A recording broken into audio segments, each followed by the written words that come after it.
So when I talk about Masonry, which is also called the craft, it's very obvious how things work and why, and the contrast between the builders of this immoral, depraved society and the heroes. Okay, they have chopped it up to intellect over superstition, when it is really science, Western science, right, over supernatural truths and the supermen that have achieved a certain relationship with the spirit through martial arts. So what you see is the term witchcraft and crafty, right? Witchcraft typically is to cheat people, right? To be crafty, to be cunning, to con people. We look at what Masons talk about, science, which has a lot of what you might describe as impressive sort of tricks that resemble magic, and religion. I used to call them magic card bitches because I felt that people who weren't truly devoted to the principles of righteousness and were instead functionalists should have no business talking about religion. Religion is for martyrs, and of the martyrs, the martial artists are the most respectable martyrs. They have achieved a certain profound and intense relationship with the spirit, and they face their enemies masterfully. I do believe in this sense the martyr who's a samurai who goes for pure truth is superior to the priest who speaks passionately. Okay. So we look at the term gypsy, okay, and Greco-Roman myths. Okay. Gypsies are similar to people who deal in Greco-Roman mythology. They deal with the occult. There's mysteries attached to it, mystery schools. Okay. It goes back to Miss-Airy, right? The mist, the fog, the F word for homosexuals, the fugue, the fugue state. It has something to do with temporal lobe seizures, right? Being spaced out in some kind of mentally deranged state, if you will, and doing things that are abnormal in a sense that most people would agree with is unhealthy. Okay, and this also goes to fugitive. So fog, F-A-G, fugue for fugue state, temporal lobe seizures, for example, and fugitive. Okay, it's all connected to mystery, right? Miss-Airy or mist, right? A fog, the fog of war. A war, aware, warn, war, and warn. Okay. Anyway, so when we look at what they deal with, science, religion, the builders, right? Building bodies as well. Military, police, sports. Okay, they've bred people to be military families, sports families, if you will, police families. There's certain forms that they take, and they're similar to the Olympic ideas, right? The Olympic forms, you know, the discus and so on and so forth. There's a lot of wordplay there and a lot of implications of what kinds of sports they do and why. The physical beauty that Pike writes about, the arts, okay, the statues, okay, the things that they work with their hands, right? The hand of God in terms of art and illusion versus the hand of God in terms of martial warfare. Okay. The Masons are said to give $2 million to charity every day. They're said to be around 2 million members in America. Okay. That's about 1 in 133 people or so in America are Masons.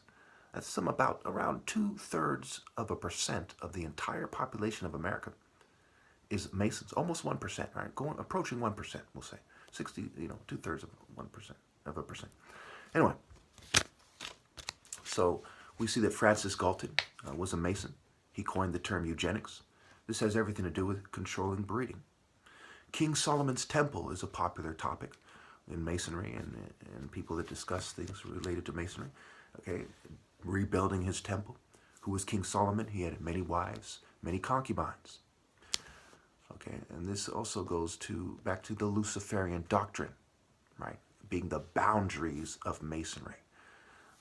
There's a famous letter, supposedly from George Washington in the Library of Congress, I believe, that talks about Illuminism having penetrated the Masonic lodges. Illuminism, right? The Illuminati. Okay, okay, illusion, magic tricks.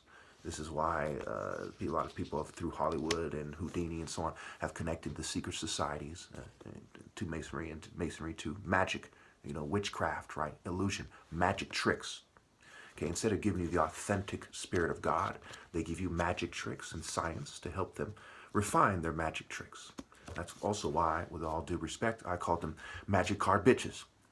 Okay, it is not because they are betas and they rely on science instead of true courage and heart that I call them these names. It is because they insist on elevating themselves over the alpha male spirit. Now, bear with me on this one. Might be a little bit confusing for some. Okay. So let's take a look at the idea of dogma. Okay. Dogma backwards is am God. I am God. Your eye, your perspective, the eye on the dollar bill, the eye of Providence, the eye of Lucifer, the eye of Horus, the eye of Ra, and so on and so forth. The eye of Re, the gender neutral Ra, and so on and so forth. Right? The gender neutral Re instead of the core, which is the masculine core of God, right? With the A. So am God. Dogma backwards. Well, some people would say, hey, let's all not be dogmatic and let's take a step back and let the betas, who are the majority of society, kind of come together in some kind of council, elevate their own people who think like them and tell us how to proceed. Well, let's think about why this is wrong. To some of you, that might seem reasonable. It's not. Not just because they're betas, but because a very obvious example can prove that idea wrong really quickly. For example, there's a group of indigenous people that allow their children to sleep with the older women. It's customary. It's part of their traditions. They sleep around. They all kind of sleep with each other. There's a thin line between that and a bunch of grown men running a train, right, all having sex with a virgin little girl. Okay? One could say, well, because this indigenous group of people does it and they're kind of in a natural state, doesn't that suggest that through nature, that this is human nature and that it is your Christian morality, for example, or some kind of morality that you've picked up somewhere that you're dogmatic about that says you can't do that?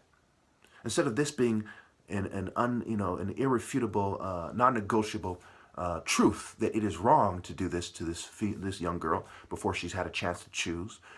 It is detestable. It is rape. It is wrong.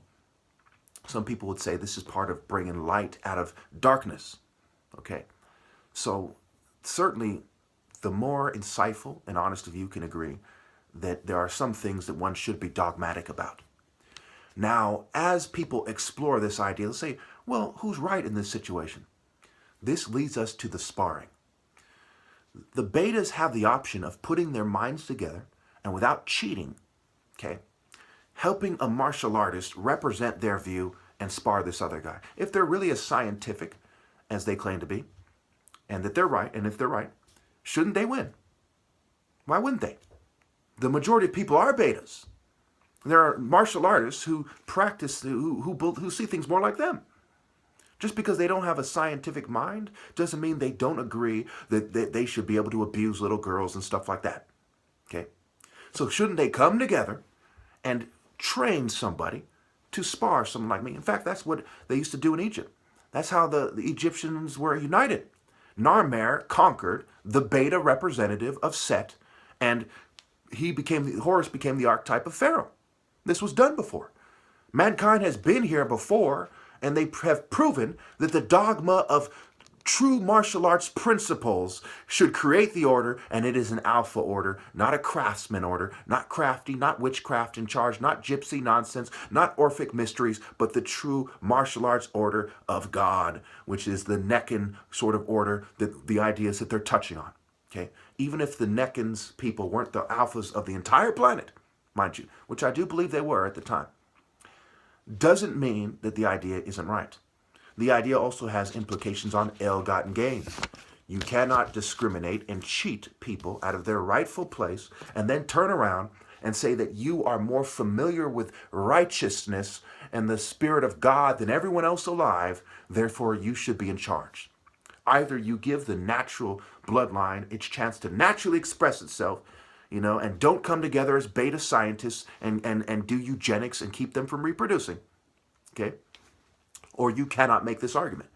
You're hopelessly in a beta world after that. It's either a beta pretending to be alpha, or it's betas coming together in some kind of demonocracy. Demos meaning terror, demos meaning peasant, okay? And terrorizing the masses with these large groups of peasants like the craftsmen and other secret societies. And there's hundreds of registered secret societies in America.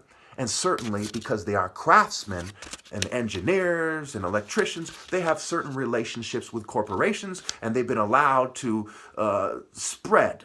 You know, they've been allowed to multiply to such an extent that there's 6 million of them in the world, 2 million in America. Certainly, they should dominate the corporations unless there is another secret society or privileged group that has been keeping them in their position to play their role. Regardless how you slice it, people work behind the scenes to order society. And just like the Mexican mafia or something, okay, there's a small group that controls the larger group, and they micromanage everybody as a result. Hopefully you followed my logic there. It is pretty straightforward. Once you see what I'm saying, you see that there's no viable counterargument. And Set basically represented chaos. The beta direction, the principles of evil, is the beta direction. Witchcraft, and being crafty, and being cunning, and being a conman, and being a used car salesman, and talking about the tricks of the trade in more than one way, right? The tricks, the prostitutes, the escorts, you know, the whiny bitches who won't submit to righteous men. Okay, all these things are evil. This is what it means to be evil. You know, evil, this is the natural direction of evil. To organize with illusion and convince you to survive and to participate and to obey evil people who are like the Wizard of Oz behind the scenes or in your face or both. That is the natural direction of evil. Make no mistake. That's where you go with it. It is an order from the storm god, from Baal, from the Draco guy, Anu, okay? The Sumerian deity, the Anunnaki, the betas who have fallen out of grace and have mixed with the craftsmen of the world through the trade routes and have become the governing classes and the dominant cultures of the world. That is what it means to be evil. And let's not forget, the Satanism, the occultism, you know, where it takes you is people are going to start thinking about these things, and they say, hey, we need a lot of people to embrace evil before this thing is truly understood, or else they're not going to see it our way. They're not going to breed with us. They're not going to side with us. This is why they have all these occultists coming out of the closet, and they're all over the internet with their New Age groups and their various mental health related groups and their various satanic perspectives of Christianity and so on and so forth. Worldly, profane, beta arguments. They avoid the martial art argument, and that gives away that they're evil. That's one of the, you know them by their works. If they avoid the Alpha, Jesus said, I am the Alpha and the Omega. Okay? So either he was an imposter trying to superimpose himself like Constantine with the Chi-Rho on the idea of the Alpha. Okay? Or he actually was the Alpha. But one thing he didn't do that these cowards do every day is avoid the Alpha martial artist, mind, body, soul, spirit argument. And of course, they discriminate in the Masonic lodges. Recently, I read in the new on some website somewhere that there's a call to end discrimination in Masonry. Even if they did, it's too little, too late. The martial artists of Africa, for example, are a bunch of beta, drugged and abused and covertly harassed people. There's, I'm the last one left. The people related to them are betas, and they're not alphas. I'm the last alpha left. Okay. When I die, if you end discrimination, so what? You're not discriminating against the traitors who didn't stand with me. Good for you. Do you want a fucking cookie, you demonic scum? It's stupid not to see it that way. They have also written about taking advantage of other races' strong muscles, right? They're trying to put things in terms of beta intellect, right? Oh, we're going to take advantage of their strong muscles. Like mind, body, and soul isn't connected. When Ivy League universities like Stanford have proven definitively what the insightful person knows already, that the brain functions better with certain physical activity. There's the male brain, there's the female brain. It is unnatural for the female to be in charge of some kind of gender-neutral system. The male should be in charge. And of course, the person isn't truly a male brain if he teams up with female brain, gender-neutral sissy brains to screen out the last alpha martial arts leader who is worthy. Thank you.